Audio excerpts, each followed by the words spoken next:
Bonsoir à toutes et à tous. Merci de nous rejoindre dans cette nouvelle édition de Viva Événement. Voici les principaux titres.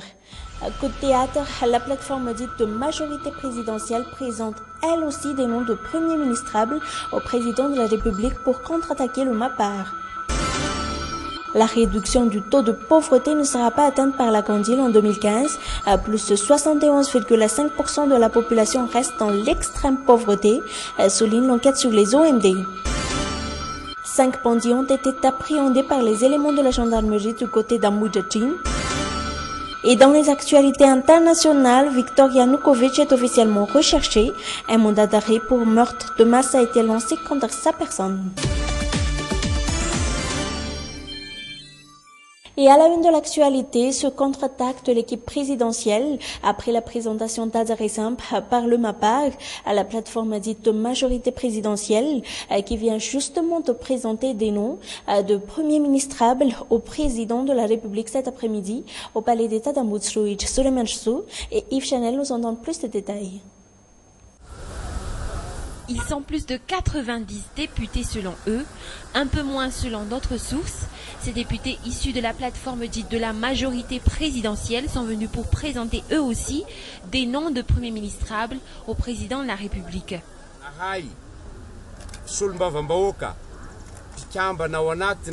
Nous, députés membres de la plateforme pour la majorité présidentielle, signataires au nombre de 95, nous avons présenté au président de la République des noms parmi lesquels il peut choisir un Premier ministre.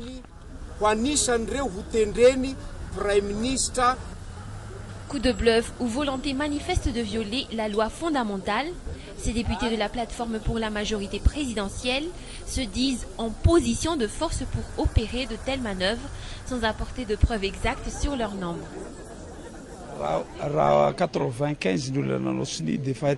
95 personnes ont signé. Est-ce une majorité ou non pour vous? Nous connaissons la situation actuelle. Le président de la République est le garant de la paix et de la sécurité. Laissons-le prendre la décision. Députés aux couleurs de la mouvance Ravalmanan, du MMM, de Adonjian Enarvel, du Yalakaïsik, du Parti Vert, du Parti Leader Fanny le des Indépendants. Pour les juristes, ces députés membres de la PMP opèrent à contresens de la Constitution et poussent l'actuel homme fort d'Amoutsrouach vers une entorse, voire une violation grave de cette loi fondamentale, tout en foulant aux pieds le changement, résultat de la révolution de 2009.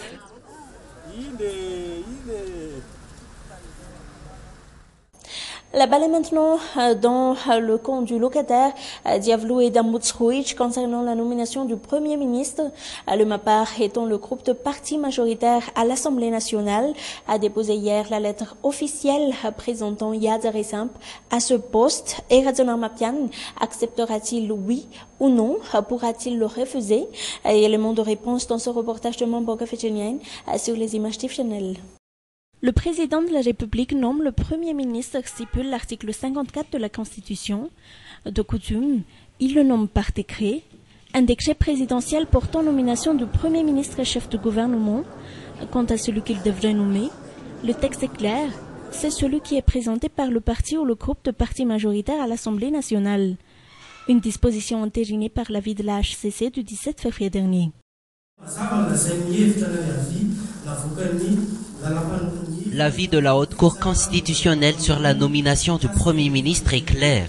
La présentation du Premier ministre revient au parti ou groupe de partis légalement constitué et est majoritaire à l'Assemblée nationale. Parti ou groupe de partis majoritaires, l'arrêt portant résultat officiel des élections législatives prononcé par la Cour électorale spéciale a été également clair.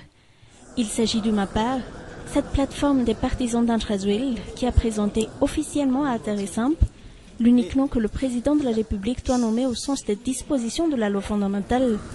Mais pourra-t-il transgresser? Pour le cercle de jeunes juristes regroupés au sein du GAED, y transgresser serait fouler au pied le grand changement apporté par la 4e République. Si dès maintenant nous n'allons pas respecter cet article, c'est que nous foulons au pied la 4e République. Il faut préciser que cet article est le grand changement apporté dans la Constitution de la 4e République. Un changement qui met en place un régime de nature parlementaire. Quant à la date de nomination du futur locataire du palais de Mazouariv, le texte constitutionnel reste flou. Il appartient au président de la République d'y statuer, explique un juriste.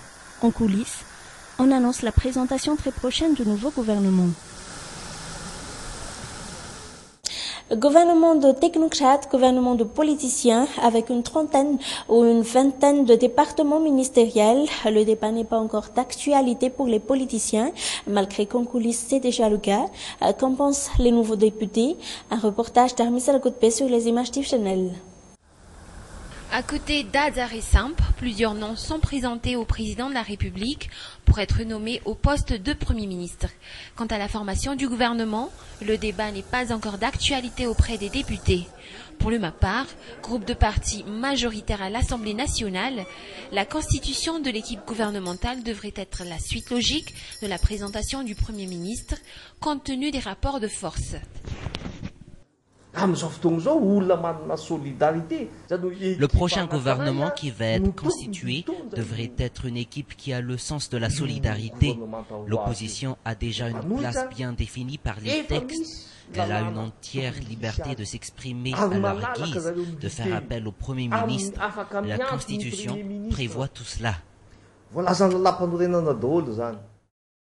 Vendredi, l'ancien président de la transition annonçait déjà que son groupement présentera également des noms de ministres. Combien? Pour Angie Radzwin, le nombre importe peu. De leur côté, les autres groupements politiques soulignent la nécessité d'apporter d'abord une stabilité, raison pour laquelle ils ne se sont pas encore penchés sur le sujet. La majorité est un principe qui a toujours existé, mais reste à savoir qui ont ou qui font partie de cette majorité, un groupement, un parti ou une personne. Tout est sujet à discussion ici au sein de l'Assemblée nationale. On verra ce qui en ressortira. Un mois jour pour jour, et Razan Armampian n'a pas pu encore nommer son Premier ministre, une situation de fait qui bloque également la constitution du gouvernement. L'actualité, c'est également ce chiffre, 71,5%. C'est le taux de pauvreté qu'affiche la Candile à un an de l'année butoir pour l'atteinte des objectifs du millénaire pour le développement. Sur les 8 objectifs, seule la parité, la question genre a évolué. Les résultats de l'enquête nationale sur les OMD ont été présentés hier à Nalagel, à Risserier, Nzajanji et y ont assisté. Madagascar a encore du chemin à faire en ce qui concerne l'atteinte des OMD. Selon les enquêtes relatives au contrôle et au suivi de l'atteinte de ces objectifs, l'objectif relatif à la lutte contre la pauvreté sera encore difficile à atteindre. 71,5% de la population active perçoit un salaire journalier de moins de $2. 32% de la population sont encore analphabètes. Seulement 49,7% des enfants bénéficient d'une éducation primaire. 63 pour 1000, tel est le taux de mortalité infantile des enfants de moins de 5 ans, si l'objectif fixé par l'OMS est de 53 pour 1000 en 2015. Sur 100 000 femmes, 478 meurent pendant l'accouchement, 38,9% de la population seulement bénéficie d'un accès à l'eau potable, 38% des femmes sont dans le secteur du travail. L'atteinte de ces objectifs dépend de notre croissance économique. Nous devons avoir une économie élevée aux alentours de 8% pour pouvoir les atteindre.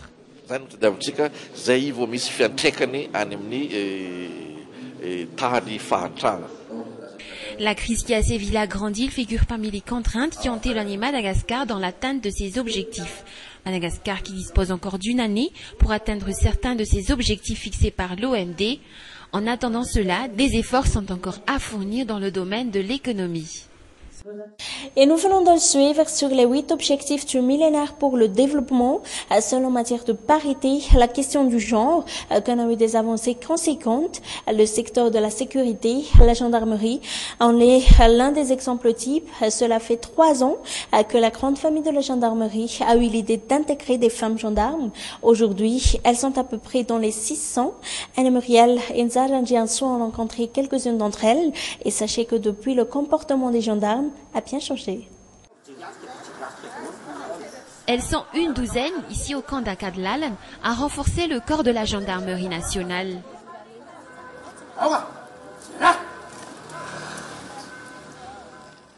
Elle, c'est Oubi. Elle a intégré le corps de la gendarmerie nationale depuis près de 2 ans. Elle ressemble pourtant à toutes les filles de son âge, mais elle exerce juste l'emploi de femme gendarme. En tant que gendarme, on réalise les mêmes tâches que les hommes. Tout dépend du commandement. On nous demande par exemple de réaliser des enquêtes ou d'assurer un déferrement. On peut tout faire, mais on nous interdit de faire une seule chose, la poursuite. Elle reçoit tous les commandements, tout comme ses confrères dans le corps. Quand j'étais toute petite, je me voyais déjà en femme gendarme. Je me suis dit que dès qu'il y a un recrutement de gendarmes, je me présenterai. Elle ne ressent pourtant pas la différence vis-à-vis des autres gendarmes. Ce qui importe, c'est de se soutenir et de s'entraider dans le travail et dans les relations humaines. Les femmes gendarmes ont existé depuis près de 3 ans. Cette disposition a amélioré bien des choses au sein de la gendarmerie nationale. Nous étions contraints de mieux se comporter en présence de ces femmes gendarmes. On a commencé à surveiller nos paroles. On se retenait. Ce sont nos sœurs. On faisait attention. Mais malgré cette volonté de promouvoir le genre dans toutes les structures, certaines missions ne peuvent pas être confiées aux femmes gendarmes, comme la poursuite des bandits de grand chemin. Les efforts sont encore à poursuivre pour la mise en place de cette égalité du genre au sein de la gendarmerie. 15% des nouveaux gendarmes sortant chaque année sont issus de la gente féminine.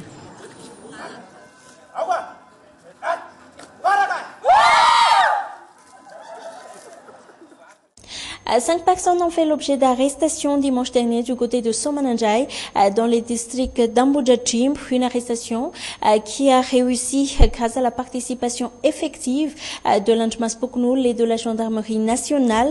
Ces bandits étaient 6 à réaliser l'action. L'un d'entre eux a été blessé par balle, mais a pu prendre la fuite. Un homme du côté de Poknoul a trouvé la mort durant l'affrontement. Les 5 bandits arrêtés sont actuellement entre les mains de la gendarmerie nationale et ont été déférés au parquet ce jour. Passons maintenant dans les actualités internationales. Mais où est passé Viktor Yanukovych? Le président déchu est recherché officiellement depuis hier par la police. Un mandat d'arrêt pour meurtre de masse a été lancé contre lui. L'homme reste pour le moment introuvable. Une fuite précipitée. Il n'a donc pas pu tout détruire et emporter avant de s'en aller. Résultat, de nombreuses preuves et documents compromettants étaient retrouvés, notamment dans ses résidences. À regarder ce reportage de France 24. C'est l'une des plus petites maisons de l'immense propriété de Viktor Yanukovych. Alors qu'à l'extérieur, des curieux parcourent la résidence stupéfaits, à l'intérieur de cette maison, une équipe de bénévoles travaille jour et nuit pour sauver des milliers de documents trouvés au fond d'un lac voisin. La plupart concernent des opérations financières. Il n'y a pas tant de documents que ça qui ont été brûlés parce qu'on pense qu'ils n'ont pas eu le temps de tout brûler. C'est pourquoi ils ont tout jeté à l'eau et on suppose que les accords les plus importants entre différentes entreprises ont été brûlés. Les documents sont éparpillés autour de la maison. Pour le moment, la priorité n'est pas de les analyser, mais de les préserver physiquement. Ici, nous mettons de côté tous les dossiers déjà analysés. On essaie de les sauver, c'est pourquoi avec chaque feuille mouillée, nous la recouvrons avec 2 autres. Les bénévoles affirment que des preuves d'actes répréhensibles apparaissent sur ces pages, y compris des preuves d'argent versé à des services de sécurité. Ces documents montrent qu'ils ont été payés par le président et ses entreprises en liquide. Les papiers révèlent les sommes astronomiques que le président a dépensées, mais aussi des indices faisant référence à du blanchiment d'argent. Même les professionnels de lutte contre la corruption ont du mal à croire ce qu'ils ont trouvé. Toutes les rumeurs, toutes les hypothèses à propos de Yanukovych, l'ampleur de sa corruption sont en train d'être prouvées. Beaucoup de militants de Maïdan pensent que la mort est un moyen très facile pour lui de s'en aller. Il devrait prendre toute la souffrance du peuple pour lui. En Ukraine, le salaire moyen mensuel est de 300 €. Direction l'Italie à présent, Matteo Renzi a obtenu cette nuit la confiance du Sénat à 169 voix contre 139. Aujourd'hui, c'est au tour de la Chambre des députés de se prononcer. Le Parti démocrate du président y dispose cette fois d'une large majorité. France 24. Premier test réussi pour Matteo Renzi. Sénateur favorable, 169. Sénateur contre, 139. Le Sénat approuve. Le nouveau président du Conseil a obtenu la confiance du Sénat. Peu avant le vote, Matteo Renzi s'est exprimé près d'1 heure. Dans un discours pro-européen, l'Italie assurera la présidence de l'Union à partir du 1er juillet. L'ancien maire de Florence a présenté des réformes ambitieuses sans toutefois entrer dans le détail. Nous devons prendre des décisions concernant le travail, la fiscalité, l'administration publique et la justice. Nous devrons aussi accorder de l'importance à l'éducation, mais nous devons commencer par les réformes constitutionnelles, institutionnelles et électorales. Des réformes sur lesquelles nous nous sommes déjà mis d'accord, un accord qui va au-delà de la majorité qui soutient ce gouvernement. Comme son prédécesseur Enrico Letta, pour mener à bien son programme, il devra s'appuyer sur une coalition hétéroclite gauche-droite, composée de son parti, le Parti démocrate, du nouveau centre-droit d'Angelino Alfano, ex-allié de Silvio Berlusconi, et du parti centriste Celta Civica. Mais le discours de Matteo Renzi n'a pas convaincu tous les sénateurs. Ce que je retiens, c'est qu'il ne fait pas référence aux moyens financiers qu'il va utiliser pour tous ses beaux rêves. Prochaine étape pour l'ancien maire de Florence, le vote de confiance des députés ce mardi. Un vote qui devrait être une formalité. Le Parti démocrate y dispose d'une forte majorité. Point final à cette édition. Merci de l'avoir suivi. Nous vous donnons rendez-vous demain, toujours à la même heure. Au revoir.